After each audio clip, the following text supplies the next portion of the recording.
Jadi gini, bayangin lu cinta banget sama seseorang ya, terus kayak at some point gitu, lu akhirnya memutuskan untuk mentato nama atau mungkin muka orang itu gitu. Dan ternyata lu menemukan bahwa ternyata dia selingkuh. Ya klise banget lah ya, dan ya pada akhirnya lu berdua putus, tapi tatonya masih ada gitu kan, karena ya tidak bisa hilang. Tapi itu sudah terlalu umum lah, gitu ya, itu sudah sangat umum. Apa jadinya kalau misalnya lu udah selingkuh nih, lu udah selingkuh, tapi lu yang nato selingkuhan lu di punggung lu yang sangat besar, seperti Yakuza gitu ya. Dan akhirnya itu ketahuan sama pasangan lu, dan lu akhirnya berjanji bahwa oke, gue bakal ngapus tatonya, tapi ternyata lu selingkuh lagi. Setelah itu diganti nomor HP-nya sama suaminya. Masih berhubungan dengan suami saya. Dan lagi-lagi ketahuan. Dan saya tahu. Belakangan ini banyak banget ya kasus-kasus artis yang diselingkuhin atau menyelingkuhi, atau mungkin ada isu-isu perselingkuhan. Entah itu yang bener atau yang isu-isu doang gitu ya. Dan kalau kita lihat di Twitter, setiap seminggu sekali pasti ada aja ya orang yang udah tunangan selingkuh, udah nikah selingkuh, lagi hamil selingkuh. Pokoknya semua hal tentang selingkuh, sampai selingkuh di Canva dan Figma ya, dan di Google Sheets, itu semua ada guys gitu kan. Makanya fenomena ini akhirnya bikin gue bertanya-tanya, kenapa sih banyak manusia ya gitu ya, manusia yang selingkuh padahal sudah ada sistem monogami, sistem pernikahan. Dan kenapa sih banyak orang yang sudah janji tobat tapi kok selingkuh lagi. Bahkan ada yang sampai habis ratusan juta lah, apalah gitu kan. Kita bakal bahas tentang perselingkuhan hari ini ya. So selamat datang di segmen dating series, di mana gue bakal ngebahas soal asmara dan percintaan supaya kehidupan lo bisa lebih bermakna. Stay tune.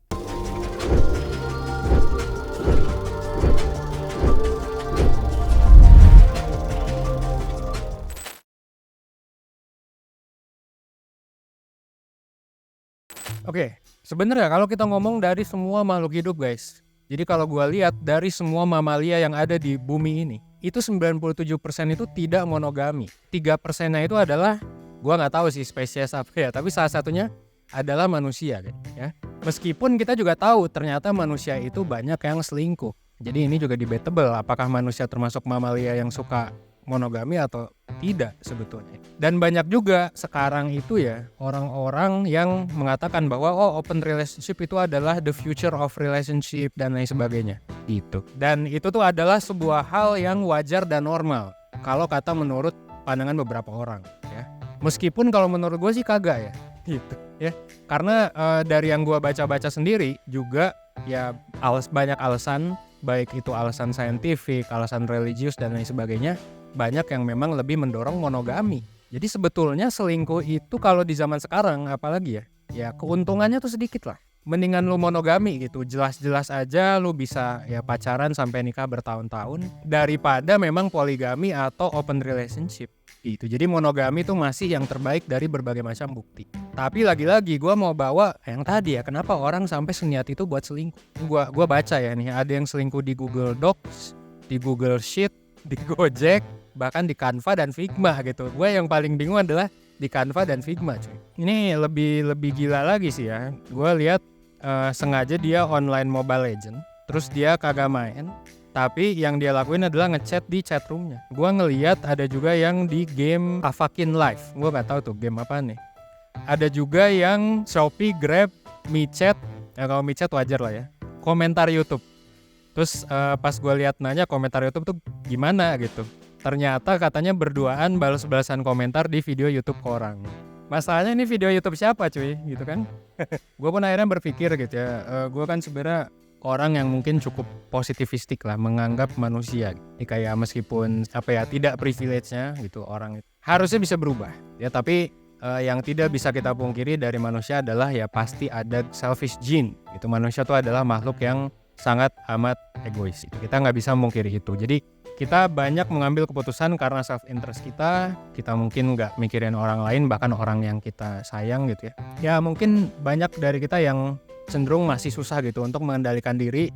Tapi kalau kita ngomongin perselingkuhan itu cuma ngomongin masalah egoisnya doang, itu sebenarnya juga terlalu dangkal. That's why kali ini gue pengen ngejelasin masalah perselingkuhan sebenarnya karena apa gitu. Karena ini sebenarnya jauh lebih kompleks ketika gue mempelajari lebih dalam.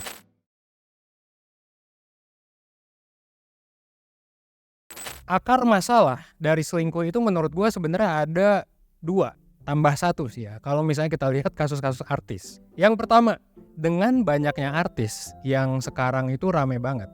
Ini juga gue jadi mulai percaya nih teori-teori kayak gini. Apakah gue jadi mikir, apakah ini sebuah konspirasi gitu? Jadi kayak ada sebuah isu yang mungkin ditutup-tutupi gitu ya oleh, ya gue nggak tahu oleh siapa. Ya pengalihan isu gitu. Jangan-jangan mereka dibayar sama seperti dulu siapa ya, Vicky Prasetyo ya yang nikah 11 kali gitu.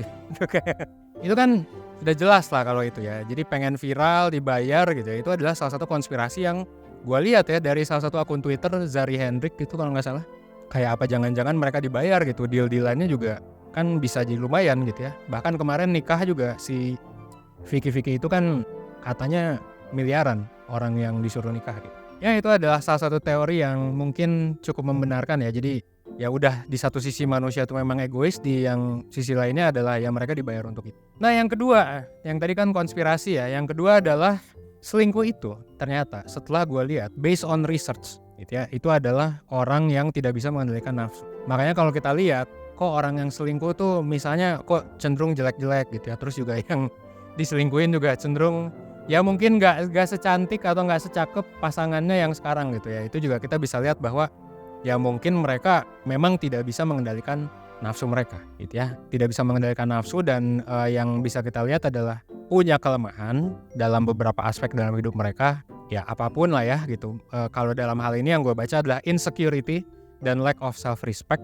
Dan akhirnya ya mereka jadi gak bisa menghargai diri mereka sendiri gitu. Akhirnya mereka secara konstan mencari validasi. Oh nemu nih orang yang bisa gue jadiin tempat cari validasi gitu ya. Dan pasangannya juga mereka merasa gak cukup dengan pasangannya. Meskipun misalnya pasangannya udah se-perfect itu, akhirnya mereka nyari selingkuhan buat ya menuhin kebutuhan itu. Ini bisa lo lihat lah ya dalam film Crazy Rich Asian gitu. Kayak ada cowok terus kayak punya cewek yang perfect banget terus tapi tetap selingkuh gitu. Karena ya mereka merasa ya insecure dan lain sebagainya gitu sih. Dan ini juga nyambung sama sebuah rumus yang diberikan oleh Mark Manson. Rumusnya adalah gini, self gratification ketika lebih tinggi daripada keintiman gitu ya, itu artinya lu bakal selingkuh. Jadi artinya kalau lu lebih meninggikannya atau lebih tinggi aspek lu di self gratification alias lu pengen nikmat instan segera gitu, dan karena lu kekurangan kenikmatan apapun lah dalam hidup lu gitu, lu akan menjustifikasi selingkuh itu daripada lu menjustifikasi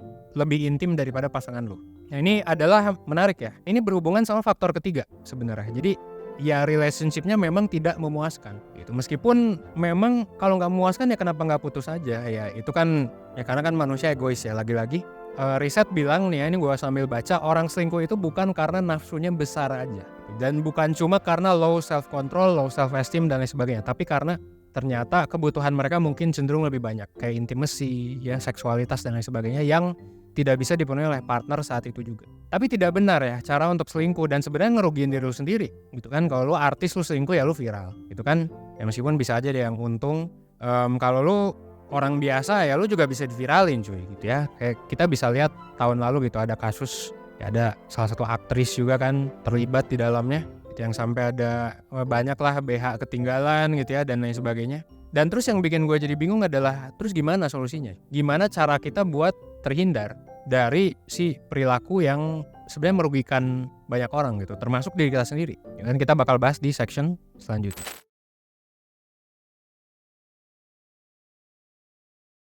Oke, ini adalah cara, jadi ini gue bakal ngasih tahu nih cara buat menghindari perselingkuhan gitu ya, baik lu diselingkuhin atau lu yang selingkuh. Oke, kalau based on kurikulum life skills, kita tuh membagi relationship tuh ada di dua aspek ya. Pertama basic relationship, artinya kalau bisa relationship lu jangan toxic, dan ya kalau bisa lu punya support system. Dan di level 3 itu ada yang namanya meaningful relationship. Ya kita aware bahwa manusia tuh memang butuh yang namanya berpasang-pasangan. Kita memang mendorong juga untuk orang ya kalau lu memang pada umur yang cukup, pada mental age yang siap, kenapa enggak untuk punya relationship yang oke.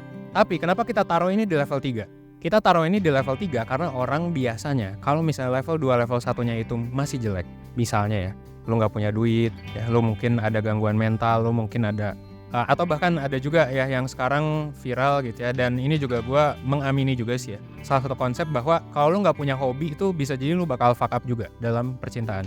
Gue cukup setuju sih ya tuh. Jadi kayak lu butuh level-level 1, level 2, bahkan beberapa aspek di level 3 untuk lu punya meaningful relationship yang lebih oke. Contoh ya, sebelum punya pasangan, makanya gue dan 1% merekomendasikan untuk lu untuk pertama, lu harus punya intelijensi dan effective thinking. Lu harus bisa berpikir efektif, ya kan? Yang kedua, lu harus punya duit. Gitu. Kalau lu nggak punya duit, lu mungkin akan nyari orang yang bakal ngasih duit lebih banyak ke lu, dan itu nggak bakal beres, gitu kan? Dan yang ketiga, lu harus punya hobi dan punya passion. Kalau lu nggak punya hobi dan passion ya lu bakal nyari-nyari terus kebahagiaan lu dari orang lain. Kalau kata salah satu tweet, 95% kebahagiaan lu akan nyomot tuh dari pasangan lu. Dan kalau pasangan lu hilang ya lu bakal stres. Padahal sebenarnya manusia kan baiknya memang self-sufficient ya. Jadi ibaratnya lu punya apa nih, lu udah punya hobi banyak dan sebagainya, lu punya kesibukan. Dan kalaupun ada masalah lu bisa lari ke hobi juga. Tapi kalau misalnya lu tidak punya hobi, tidak punya passion, tidak punya tujuan hidup, lu akan lari kemana? Ya mungkin kecenderungan lu akan lari ke hal-hal yang meaningless, atau mungkin hal-hal yang berbahaya, atau hal-hal yang ya cowok lain atau cewek lain gitu ya. Dia tidak bermanfaat. So ya kalau misalnya nih 3 hal itu lu udah aman, sebenarnya bisa jadi lu udah siap untuk berhubungan dengan meaningful. Tapi lu juga mesti meminimalisir resiko perselingkuhan. Jadi jangan sampai lu selingkuh atau lu diselingkuhin juga. Itu juga sama-sama sakit. Yang pertama, jangan lupa lihat self gratification lu.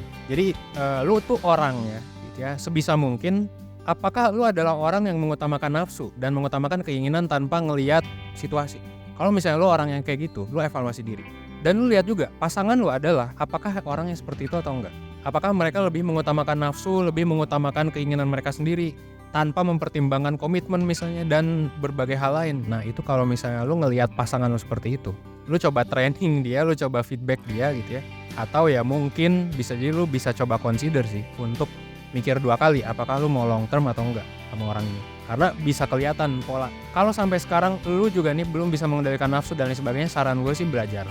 Mungkin lu belum sedewasa itu ya secara mental, secara mindset, secara fisik gitu ya. Dengan misalnya nih ikut mentoring dan konseling ya di 1% misalnya. Lu tuh bisa terhindar dari jebakan itu. Dan bahkan gue ada beberapa cerita unik ya dari beberapa user 1% dan beberapa temen gue gitu. Ada orang yang saking seringnya toxic relationship gitu, bahkan dia sampai mendorong, udah lu mending konseling dulu gitu ya, nanti gue lihat hasil psikotes lu dan lain sebagainya, nah baru kita bisa lanjut ke hubungan yang lebih serius. Jadi bahkan sampai seperti itu ya, bahkan ya itu untuk ngukur bibit bebet bobot lah ya. Dan banyak orang yang bibit bebet bobotnya lebih mantep lagi ya, mungkin gajinya harus 100 juta atau berapa gitu ya. Tapi kalau bare minimum di 1% sih ya seenggaknya lu aware aja sama diri lu sendiri, lu mau belajar gitu ya. Dan sangat amat disarankan apalagi kalau lu mau nikah nih, atau lu misalnya 3 tahun 4 tahun lagi mau nikah, udah punya pacar atau bahkan belum punya pacar, lu bisa ikut, saran gue sih, webinar The Ink Play. Nah ini adalah salah satu sponsor kita ya kali ini.